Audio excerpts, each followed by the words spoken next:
Alors, le brain spot, d'où vient le terme brain spotting justement, est un point dans l'espace auquel un client va réagir et donc va avoir un ressenti particulier à l'intérieur du corps, sachant que là où nous posons notre regard affecte ce que nous ressentons à l'intérieur. Et ça, on peut tous le tester et ça explique aussi pourquoi, inconsciemment, lorsqu'on raconte une histoire, par exemple, à quelqu'un, on va fixer des points en fait dans l'espace ou sur le sol, le plafond, les murs, etc., sans même s'en apercevoir. Ça a une raison d'être. Alors la thérapie du brain spotting a été développée par le Dr David Grant aux États-Unis en 2003.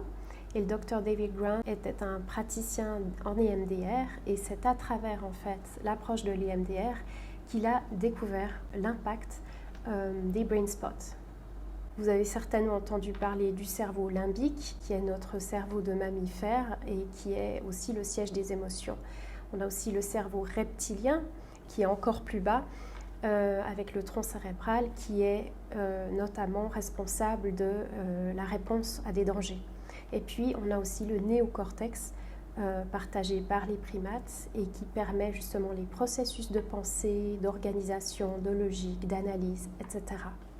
Donc le cerveau limbique et le cerveau reptilien forment ce qu'on appelle la partie subcorticale ou le subcortex, qui est donc plus basse, beaucoup plus profonde dans le cerveau que le néocortex.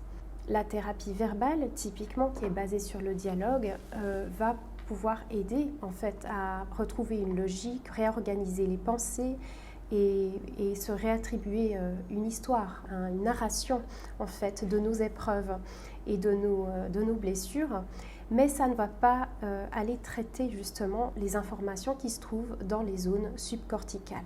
Alors ce qui est très intéressant de comprendre grâce à notamment la théorie polyvagale, je me réfère à Stephen Porges, je vous mettrai des liens en fin de vidéo. Donc ça nous permet de mieux comprendre en fait qu'est-ce qui se passe en fait quand on a des symptômes qui émergent. Il faut savoir qu'on a beaucoup plus d'informations en fait qui viennent des couches subcorticales du cerveau vers le néocortex, donc qui va les traiter, les interpréter, les rationaliser, etc., que l'inverse. Et ça peut expliquer pourquoi on a des peurs qui peuvent être ce qu'on appelle irrationnelles, des phobies ou des irritabilités, des susceptibilités dans les relations. On peut avoir des hyper-réactivités aussi de notre corps, l'apparition aussi de symptômes plus graves et de maladies, etc. Et ceci permet vraiment de comprendre à travers justement ce concept qu'a développé Stephen Porges de neuroception, la neuroception, c'est-à-dire que notre système nerveux central est à même de détecter des dangers bien plus rapidement que n'est capable de le faire notre cerveau cognitif, donc néocortex, qui lui est dans la perception, donc la cognition.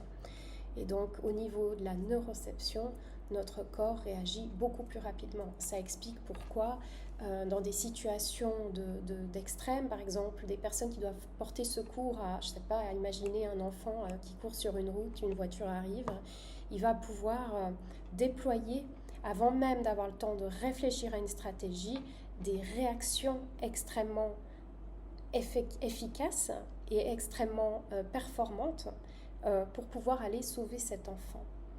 Donc là, on est vraiment dans cette neuroception, donc ce que j'appelle aussi l'intelligence du corps. Jérémy Darby, l'anthropologue, parle, lui, de l'intelligence dans la nature, parce qu'on fait tous partie de cette nature sur la Terre.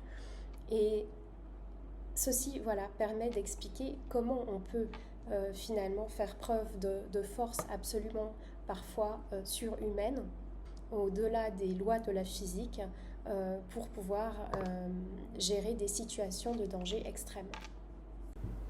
Donc en somme, le brain spotting nous permet en fait de contourner le néocortex pour aller directement traiter les informations pertinentes à l'origine des symptômes dans les zones subcorticales.